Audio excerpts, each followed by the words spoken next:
అలసిన వానికి ఓరడించు మాటలు. సహోదరుడు భక్తి సింగ్ గారి పరిచర్య నుండి సేకరించిన అనుదిన ధ్యానములు. మార్చి 5. కావున నా సహోదరులారా, మీరును ఆయన శరీరము ద్వారా ధర్మశాస్త్రం విషయమై మృతులైతిరి. రోమా 7:4.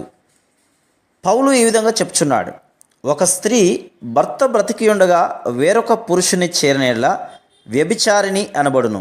కానీ భర్త చనిపోయిన ఆమె వేరొక పురుషుని వివాహము చేసుకునవచ్చును.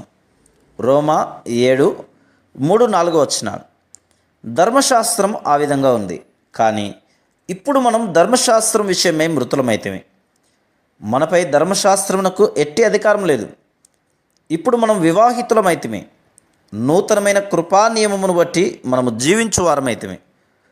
ఒక విధవరాలు మరల వివాహం చేసుకునేలా ఎవరైనా చనిపోయిన మొదటి భర్త యొక్క ఎముకలను ఆమె ఎద్దుకు తీసుకుని వచ్చి వాటిని నీ యొద్ద ఉంచుకొనమని బలవంతం చేసినలా అది ఎట్లుండునో ఊహించుము. నీవెప్పుడైనా చనిపోయిన తన భర్త యొక్క ఎముకలను ఇంటిలో ఉంచుకొనిన స్త్రీని చూస్తివా?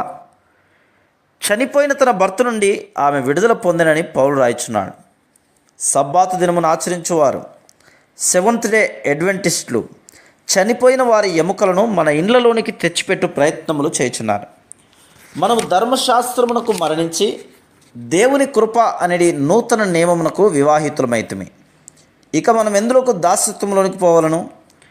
పౌలు రోమా మరియు ఇతర స్థలములలోని వారిని తప్పు బోధన గురించిన గొప్ప అపాయమును గూర్చి ఖండితముగా హెచ్చరించున్నాడు.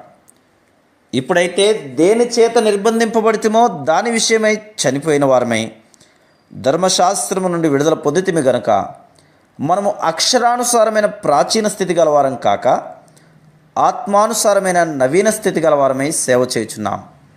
రోమా 7:6. మనం ప్రాచీన స్థితి నుండి ధర్మశాస్త్రము నుండి విడుదల పొంది ఆత్మానుసారమైన నవీన స్థితి గలవారమైతిమి. మనం ఎందులకు మరలా 10 ఆజ్ఞలను పదే పదే వల్లించున్నాం అని మీరు నన్ను ప్రశ్నించవచ్చును. ఇది సాతాను యొక్క తంత్రం. చాలా స్థలములలో ఆదివారము ఉదయకాలమున సమాజమంతయు లేచి నిలవబడి చిలుకల వలె 10 ఆజ్ఞలను అపోస్తలుల మత విశ్వాసమును వల్లించుట అనున్నది ఒక ఆచారముగానైంది. బైబిల్లో ఎచ్చటను ఈ భాగములను వల్లించుమని చెప్పవలేదు. మనం ఏ ఆజ్ఞ క్రిందను లేము కానీ దేవుని కృప కింద ఉన్నాం. కృప ఆత్మ మనలోనికి వచ్చినప్పుడు మనం సహజ సిద్ధముగానే దేవుని ప్రేమించి ఆయనను సేవించుదుము, ఇరుగు పొరుగు వారిని ప్రేమించుదుము. ఆ విధంగా దేవుని ఆజ్ఞను నెరవేర్చుదుము. కానీ 10 ఆజ్ఞలను వల్లించుట, పరలోక ప్రార్థనను, అపోస్తలుల మత విశ్వాసమును వల్లించుట అనునవి ఆచారముగా చేయటం ద్వారా కాదని మన ప్రభు మనకు బోధించెను. మనంతట మనం ధర్మశాస్త్రమును నెరవేర్చలేము. యేసుక్రీస్తు ప్రభు మనలో జీవించుట ద్వారా, ఆయన ఆత్మచేత నడిపింపబడటం ద్వారా మనము దేవుని నీతిని నెరవేర్చగలం. ఎంతగా మనం పరిశుద్ధాత్మ చేత నడిపించబడదుమో అంతగా దైవ నియమములను నెరవేర్చగలుగుదుము. కావున మనం సీనాయి పర్వతమునకు రాలేదు కానీ సియోను పర్వతమునకు వచ్చితిమి. Praise the lord.